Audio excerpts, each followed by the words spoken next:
예, 고마워요. 자, 우리 헤일로님이 이거 지고 계신 동안 수업을 또 나가볼게요. 시크릿을 깨닫다가 되던 제가 처음에 지었던 제목이라고 애착을 가지고 자꾸 말씀드리는 거 아니에요. 수도자와 공과금이 되던 진제의 차원, 진리의 차원하고 속죄, 그러니까 속세의 차원은 같은 것이에요. 하나가 됩니다. 이것이 분리되지가 않아요. 그런데 이제까지 우리는 분리해 온 채로 살고 있었어요. 첫 번째 이유가 뭘까요? 첫 번째 이유, 분리해 온 채로 살았던. 교육받아서 그래요. 근데 왜 이런 교육이 먹힐까요? 분리되어 있다라고 가르치는 게 왜 먹힐까요? 뭔가 근거가 있으니까 먹힐 거 아니에요. 그렇죠? 세상하고 속세하고 진리하고 분리되어 있다라고 말을 하는 게 먹히는 이유. 뭐 때문에 먹힐까요? 아무리 교육이라고 하더라도. 아무리 교육을 시켜도 이 교육이 잘못된 교육이라면 언젠가는 이제 드러나게 돼 있죠. 근데 뭐예요? 예외 없이 인류 역사만큼 쭉 이어져 오고 있습니다. 분리라는 그 감각이. 이유가 뭘까요? 오감, 종교랑 있는 거랑 같은 이유? 맞습니다. 근데 조금 더 근원적으로 들어가셔야 돼요. 그게 뭐냐면은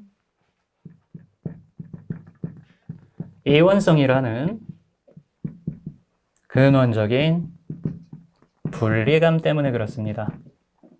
자, 이걸 뭐라고 불렀습니까? 그리스도교에서는?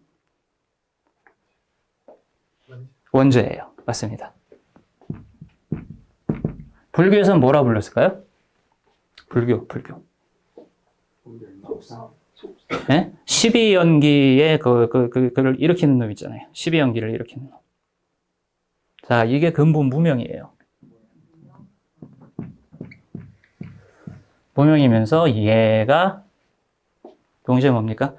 불교에서 이야기하는 삼독 중에 하나죠. 탐, 지혜, 어리석음이에요. 네?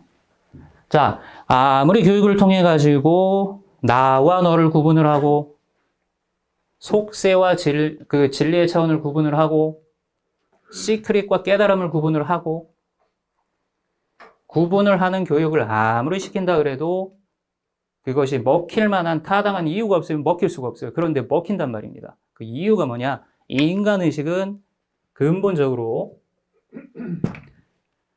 이원성의 분리감을 지니고 활동을 시작을 합니다. 자, 이게 뭐예요? 이게 언제예요? 언제일까요? 근원적인 이 분리감이 일어나서 활동을 이제 시작하는 인간의식의 시작. 언제일까요?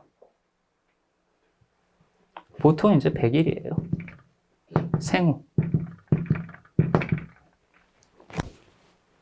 자, 여러분 생각을 해보세요. 신생아 처음 태어났을 때 지가 태어났는지 안 태어났는지도 몰라요. 자, 그 상태가 순수한 의식의 상태입니다. 순수 의식의 상태예요. 순수 의식의 상태에 있다가 시공간이 이제 시간이 조금씩 흘러가면서 내가 있다라는 느낌이 나타나기 시작합니다. I am의 상태가 나타나기 시작해요. 자, 그런데 볼게요. 신생아 처음 태어나서 예를 들어가지고 생후 한 100일까지의 기간까지는 순수의식이에요. 이 순수의식을 am이라는 동사로 이제 표현을 합니다. 자, 뭡니까? 있음의 상태인 거예요. 있음의 상태인데, 자, 볼게요. 주어가 없어요. 주어가 없기 때문에 어떤 상태예요?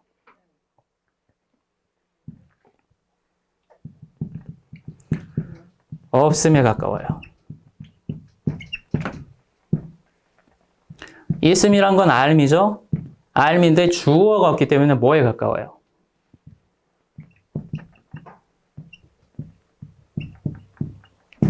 모름에 가깝습니다. 자, 이 상태에서 시간이 지나면서 나라는 느낌이 나타나기 시작해요. 그때가 대충 언제예요? 생후 100일쯤이에요. 그래가지고 뭐 하는 겁니까? 100일 잔치하죠. 100일 잔치하죠. 내가 있다라는 느낌이 이제 그때쯤부터 이 시공간의 흐름상 이제 표현을 하는 거예요. M 의식의 순수 의식의 상태에서 순수 존재 의식의 상태로 들어갑니다. 그런데 I am이라는 내가 있음이라는 느낌이 뭐하고 동일시가 딱 되기 시작해요. 이제 내가 있다라는 느낌이 육체를 통해 느껴지기 시작하면서 뭐하고 동일시가 돼요? 몸하고 동일시가 돼요. 그래서 뭐의 시작입니까? I am that I am 정확하게 쓰자면은 여기가 this body가 되는 거예요. 나는 이 몸이다. 나는 이 몸이다. 자, 나는 이 몸이다가 확고하게 완성이 되는 시점쯤이 대충 언제쯤일까요? 100일 잔치 한다면 뭐 하죠? 돌잔치 하죠. 1년쯤 되는 딱 그 시점쯤이에요. 되게 재밌습니다. 인간 의식이 어떤 식으로, 그러니까 어떤 식으로 이원성 안에서 강화되어 가는지가 신생아 상태에서 100일 잔치하고 돌잔치 하면서 이제 그때 좀 나타난 거예요. 자, 이게 되게 재밌죠? 그러면서 뭐를 합니까? 우리는 사실은 뭐예요? 우리 본래의 모습이 무엇인지에 대해서 잊어가고 있는 상태인 거예요. 그런데 뭘 합니까? 세상에서는. 잔치해주죠. 잔치해주죠. 축하해주죠. 축하해주죠. 자, 아이를 낳아가지고 길러보신 분들은 아실 겁니다. 내 자식이 나한테 엄마 하는 순간, 아빠 하는 순간, 아유, 엄마라고 불러서 아빠라고 불러서 너무 좋아가지고 막 그 아이한테 뽀뽀하고 뭐하고 막, 근데 사실은 어떤 순간이에요? 이원성이 굳어져가는 순간들인 거예요. 이원성이 굳어져가는 순간들인 거예요. 재밌죠? 이원성이 강화되어 가면 강화되어 갈수록 이 인간 세상에서는 뭐를 해준다는 얘기예요? 그러니까 축하를 해줍니다. 사실은 근데 뭐란 얘기예요? 이원성이 강화되어 가면 강화되어 갈수록 본래의 모습을 잊어가고 있는 거예요.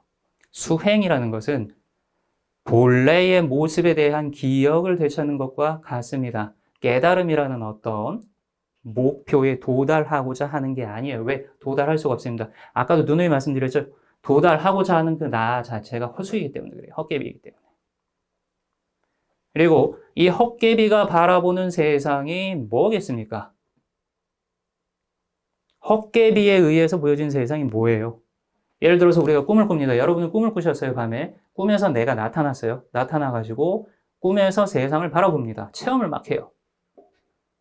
그렇죠? 근데 하고 꿈에서 훅 하고 깨어나는 순간, 아침에 스르륵 하고 깨어나는 순간 그 꿈속의 세상하고 그 속에 나타났던 나는 어떻게 돼요? 없어요. 나만 없어지는 게 아니라 모두 없어져요. 세상도 없어져요. 자, 그런데 이건 비단 꿈 얘기가 아니라 지금 이 순간도 똑같다는 얘기예요. 지금 이 순간 자체가 똑같다는 얘기입니다. 그래서 세상을 꿈이라고 부르는 거예요. 자, 이런 말 어디서 많이 했죠? 불교나 뭐 힌두교. 응? 꿈이라고 이야기를 합니다. 요즘 이제 좀 유식하게 이야기를 하면 뭐예요? 유튜브 같은 데 많이 나오는 거. 세상은 뭐다? 홀로그램이다. 똑같은 얘기예요. 예? 2500년 전에 석가모니 부처님께서 일체유의법, 여몽, 환포형, 인식되는 일체의 대상이 꿈속에 나타난 환영과 같다라고 이야기를 한 게 그게 2500년 뒤에는 지금 어떤 식으로 알려지고 있는 거예요? 세상이 홀로그램이다. 표현 방식의 차이, 데코레이션의 차이만 있을 뿐이지 똑같은 얘기입니다. 똑같은 얘기. 그런데 문제는 왜 꿈이고 왜 홀로그램인가? 그거에 대해서 이야기를 잘 안 해준 거죠. 그래서 뭘 한 겁니까? 책에서 그것에 대해서 밝히려고 쓴 거예요. 결론적인 진술이라기보다는 그 결론을 이끌어내는 과정을 이성적 사유를 통해 가지고 이해하고 납득할 수 있도록 나름대로 이제 이걸 써놨습니다. 그러면서 불구하고 그 책이 좀 어렵다는 이야기를 정말 많이 들었고요. 지금 저희 카페 스태프분들은 공개적으로 사과하라고 책 어렵게 써서 죄송합니다. 자, 두 번째 책은 조금 더 이제 쉽게 쓰려고 노력하고 있고요. 그리고 이제 우리 편집자님이 얼마나 고생을 하셨을지 저도 알아요. 왜냐면은 지금 여러분들이 보고 계시는 그 책 내용은 편집된 내용이에요. 그래서 본래는 더 어려웠죠. 더 어려웠습니다. 그래서 저분이 안 계셨으면 지금 이렇게 어렵다라고 여기저기서 이렇게 욕먹고 있는 이 정도 내용보다도 훨씬 더 이제 어려운 또 내용이 나왔었을 거예요. 그래서 이 자리를 빌어서 또 공개적으로 감사드리고요. 자, 중요한 건 뭐냐면 이 책을 쓸 때 기획 의도가 시크릿을 깨닫다. 말 그대로 시크릿을 깨닫다. 진리의 차원과 속세의 차원이 하나다라는 사실을 말씀드리려고 했던 거예요. 그런데 왜 하필 시크릿이었나? 자, 여기에서 제가 책을 썼을 때 근본적인 목적, 숨어있는 또 의도가 하나 있어요. 거기로 돌아가겠습니다. 왜 그러냐면요. 자, 동양 영성, 우리는 한국인이니까, 그렇죠? 수행을 많이 하셨던 분들, 전통적인 동양 수행 전통에서는 뭐를 가르치냐면요. 은연중에 뭐라고 이야기를 해요? 은연중에.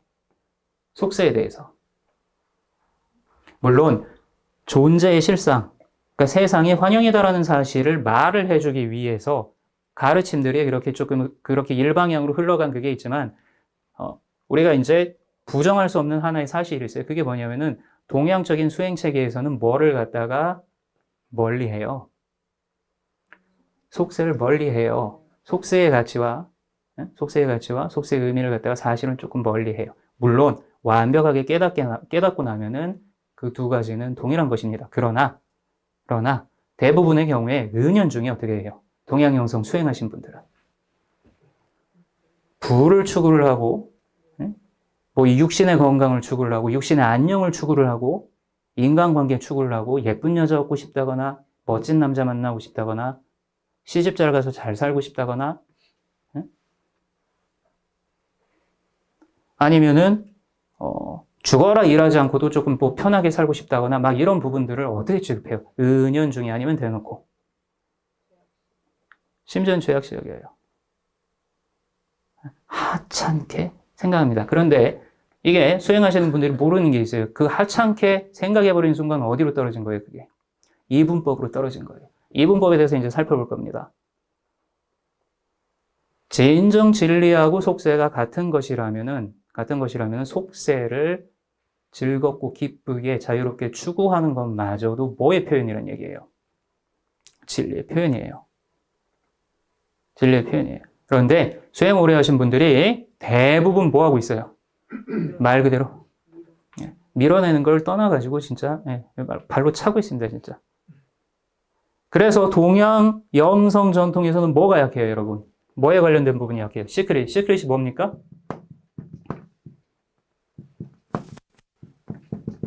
현실 창조예요.